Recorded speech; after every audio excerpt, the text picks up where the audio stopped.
जाहीरनाम्यामध्ये दिल्यावर 5 मार्च ते आज 23 जून आमचे नसती जर पुढे जात नसेल तर अध्यक्ष महाराज हा हक्कभंग माझा स्वीकारावा। खरं तर मी मंत्री महोदयांना विनंती केली, आपले नियम असे आहे की आपण मंत्री महोदयांवर हक्कभंग टाकतो, हाही बदल केला पाहिजे।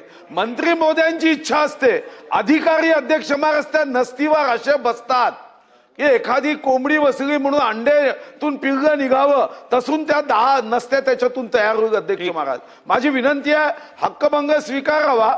जरी मी मंत्री महोदयांच्या विरोधात मांडत असलो तर या अधिकाऱ्यांच्या विरोधात स्वीकारला पाहिजे असा नियम बदलावा। ठीक आहे, मी आपण दिलेली जी माहिती आहे किंवा हरकतीचा मुद्दा जो सादर केला आहे त्याबद्दलची संपूर्ण माहिती घेईन, परंतु प्रथमदर्शनी असं दिसून येत आहे की हे सभागृहात दिलेलं आश्वासन होतं आणि त्यामुळे आपल्याकडे आश्वासन समिती आहे।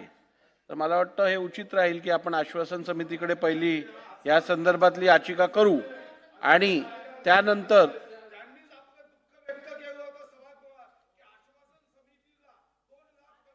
कोटीच्या कर्मचाऱ्यांवर आपण पगारावर खर्च करतो, त्या आश्वासन समितीला मोजतच नाही, म्हणजे 1 ग्रॅम वजन सुद्धा समजत नाही।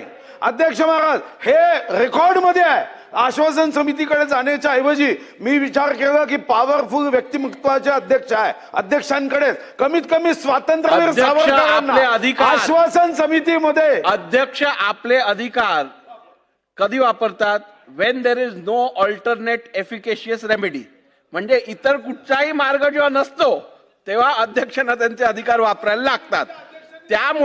त्यामुळे सुधीर भाऊ आपल्याकडे व्यवस्था लागलेली आहे, आश्वासन समिती आपल्याकडे आहे, आपण आश्वासन समितीकडे याचिका करा, त्यावरती जर समाधानकारक आपल्याला कारवाई प्राप्त झाली नाही तर हक्कभंगा संदर्भातला मी निर्णय घेईन।